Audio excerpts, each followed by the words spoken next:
Acara Camp Religi Mubarakah ke-8 berlangsung dari tanggal 24 sampai 27 Juni 2026.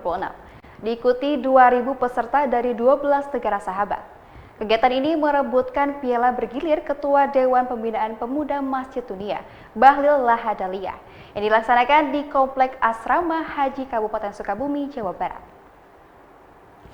Sebanyak 2.000 peserta dari 12 negara sahabat ikut serta acara Camp Religi Mubarakah ke-8 yang berlangsung dari tanggal 24 sampai 27 Juni 2026. Kegiatan ini dihadiri langsung Bupati Sukabumi Asep Jabar sebagai tuan rumah Presiden Masjid Dunia Said Aldi Al-Idrus dan Gubernur Lembaga Ketahanan Nasional Aceh Hasan Syadzili serta anggota DPR RI Dewi Asmara dengan tujuan memperkuat keimanan pemuda dan remaja masjid di era digital. Sementara itu, Presiden Masjid Dunia Said Aldi Al-Idrus mengatakan, Camp Religi Mubarakah agar pemuda bisa menghadapi tantangan zaman tanpa kehilangan jati diri, terutama antisipasi bahaya jeratan narkoba.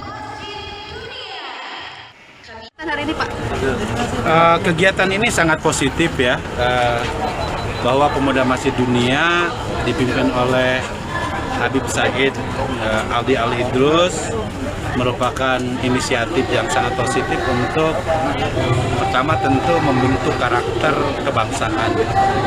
Dengan berkumpulnya anak-anak muda seluruh dunia, mereka nanti juga selain membentuk karakter kebangsaan, tetapi juga mereka didorong untuk saling bertukar pikiran. Maka dengan akhlak dan dengan keimanan maka itu bisa teramankan kan. Justru itu di sini dilatih baca Al-Quran, ya, sholat berjamaah tepat waktu. Itu adalah tujuan untuk mendisiplinkan anak-anak muda kita. Selama berlangsung, para peserta Camp Religi mengikuti kajian Al-Quran, dialog kebangsaan dan kepemudaan internasional, serta pertukaran budaya antar negara. Dari Kecamatan Cikembar, Kabupaten Sukabumi, tim liputan MJS TV melaporkan.